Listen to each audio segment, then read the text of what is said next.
This podcast will fail, mostly because nobody's going to listen to it. But you might prove me wrong. Who knows?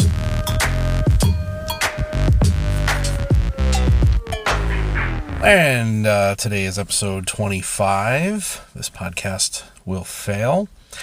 I am just some guy.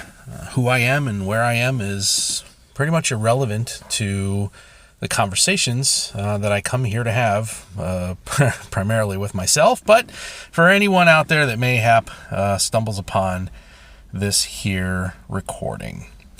So I, once again, walked out the door to work, not really sure what it was I was going to talk about in the podcast today, but confident that something would present itself and capture my attention, primarily to help keep me from just rambling incoherently. And the universe, as often does, managed to deliver for me in that regard. So I want to talk, I guess in a broader sense, about a word that I use a lot, a term that I use a lot, a descriptor that a lot of people use when talking about how people react to feedback. Okay, don't stop beating around the bush and just say it. The real topic for this conversation today is self-deprecation.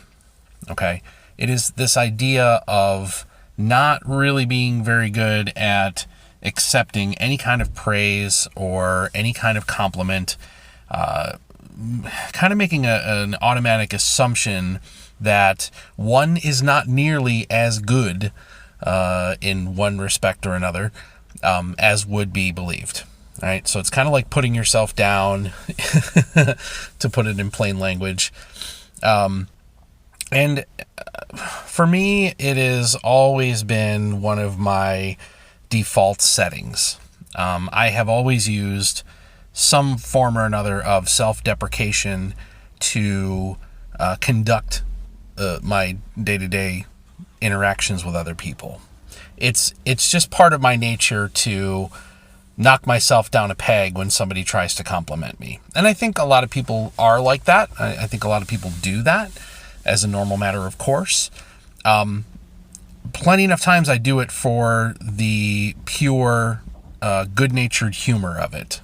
It's not that I actually believe that I'm a moron or that I am somehow unworthy, although we all certainly have those moments of self-doubt where we're not sure if we're good enough. But I am comfortable in any conversational space with coming right out and saying, yeah, you know what, that's not me, I'm a moron.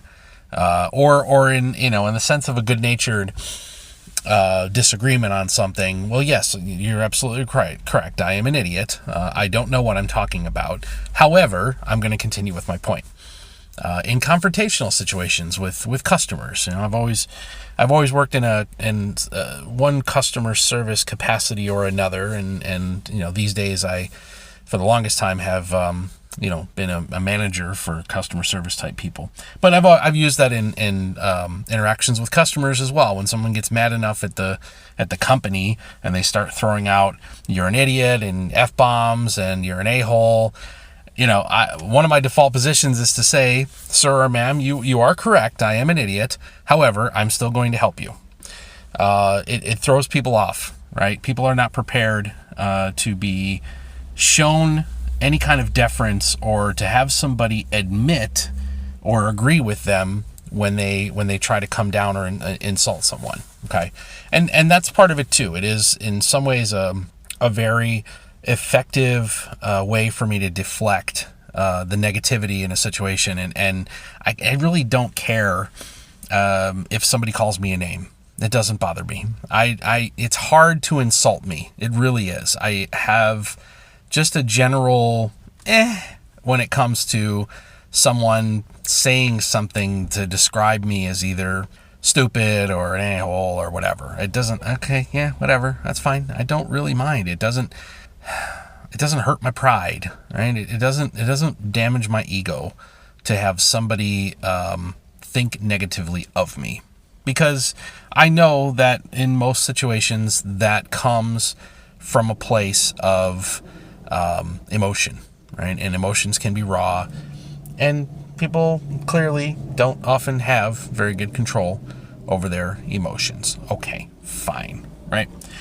So this brings me to where I got the inspiration for today's conversation around self-deprecation.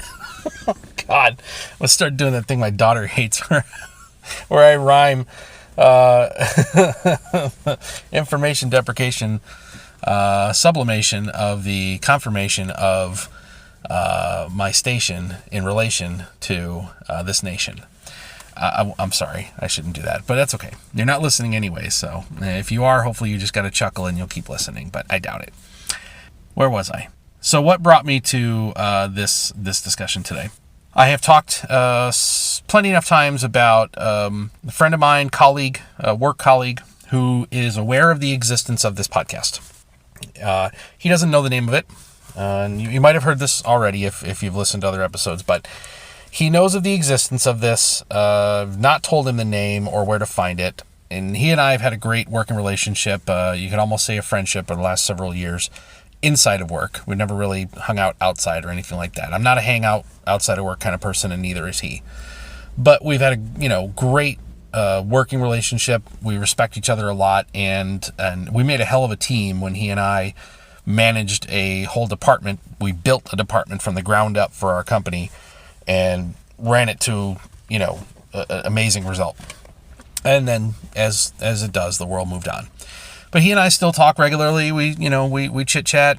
He's dabbled in the creative space. I've been in the creative space, and several weeks back, he finally came to me and said, I'm thinking of making something. Okay, what do you want to make? He already makes podcasts, so to speak, as a regular among his siblings. His brothers and he make a, monthly or so podcast that they publish on YouTube. And he's never really wanted to break out in any way on his own and do something apart from that until these past few months. And I've always known that there's something behind those eyes, that there's more to what he's thinking than what he's saying, and that's just his nature. I got to give him a name. Who am I going to... That's what I got to do. So whenever I talk about somebody in the real world, I've got to give them a fake name for the podcast here. So I want to come up with something different. What am I going to call this guy? I'm going to call this guy... we'll call him Caleb. Yeah, Caleb. That's like all noble and shit. All right, so I get a visit from Caleb today, and we're looking back over. He was thinking about doing like a walkabout podcast kind of video thing. He was going out on a hike. He's a nature guy. He's a hunter. He's someone that likes to get in touch with nature. So he was going to go in this weekend and make a video and make some podcasts, and it all fell apart. None of it happened. All kinds of reasons why he wasn't able to film things, wasn't able to record things. Mother Nature was like, put your shit away or I'm going to kill you. You just got to survive here in the woods. Okay, cool. Well, that was a very long story summed up in all of about 30 seconds. That's interesting. So he still has that that spark somewhere in there that he wants to be making stuff the way I make stuff. He's talked about writing. He's written some things, doesn't want to show them to me. He's talked about, getting involved in different kind of creative projects and setting himself up a creative space in his finished basement. These are all great things. How does any of this relate to the topic of this podcast today and what I'm actually talking about? Well, I'm getting there. I'm yelling at myself right now because sometimes I delay in getting to the point, which is probably why nobody listens to this. And if you are listening, I hope I haven't lost you, but okay. Sorry if I do. Continuing on. What did I say? Caleb comes to me today and says, all right, so, I think I'm going to do a podcast. I'm like, cool as hell. Let's do that. Right? Good. What do you want to do? Let's talk. And, he shared some thoughts and he shared some feedback that he got from his wife about the whole thing. And everything was kind of looking positive and looking up. And I'm thinking, this is great. This guy finally has that desire to move forward and do something that is way outside of his comfort zone. And I've wanted that for him for so long, and I'm excited to hear about it. So we proceed to talk about his ideas. And I don't know, I don't think I want to spend too much time on any of that. It's not really relevant. But I like what he's got proposed in mind. It aligns very much with what I do and similar interests, which is why we are friends anyways, and why we work so well together and get along. Well, we're talking back and forth a little bit about the nature of his idea for a podcast, how we would do it, what the scope would be, and talk a little bit more about the logistics around it. Well, okay, let's talk about podcasting equipment and what kind of microphone, or would you do a bundle of things with a mixing board? How do you talk about getting guests on? All of the basic logistics. And if you're listening to a podcast here, you probably have some familiarity with all of that, right? If you're listening to this, you may very well be someone who does podcasts yourself.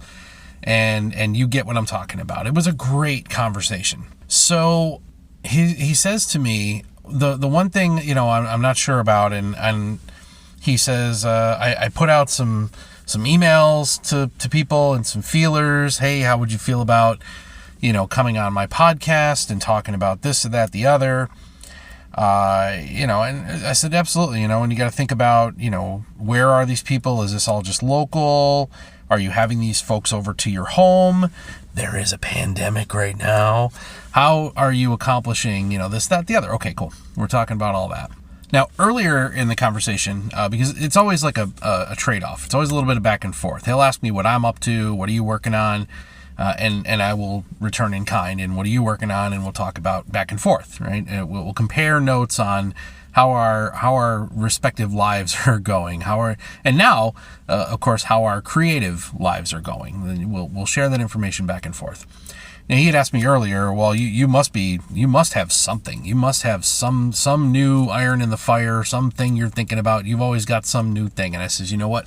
Not right now, I don't. I've got this. I've got you and me alone here in this podcast, which will fail. That is my muse. This is my muse at the moment. I don't have anything else. And he scoffed at it. He's like, come on, I know you. You got to have something. You got to be doing some new video project, some new whatever adventure. My thing was, look, man, I have nothing because right now I'm not inspired by anything other than having a one-on-one conversation with a podcast here in this format. This is all I'm inspired to do right now. I don't have a niche. I don't have a thing. I don't have a glimmer of some topic or something that I desperately need to build a show around. This is in a sense a show about nothing. The day-to-day life and observations of a moron. That's effectively what this podcast is.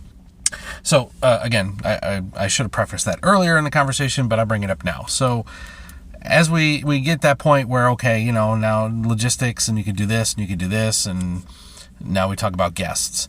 He's like, I don't know. And he's like, I felt a little uncertain about people's responses and what we would do with it from there.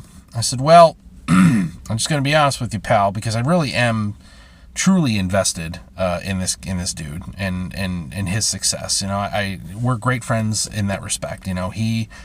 He has great respect for what I do. I have great respect for what he does, and we get along well. So naturally, I said, hey, look, you said earlier that you put out a whole bunch of emails and a bunch of little feelers out to different people. I go, but I'm going to tell you that there's one person you did not send an email or a feeler to, and that would be me.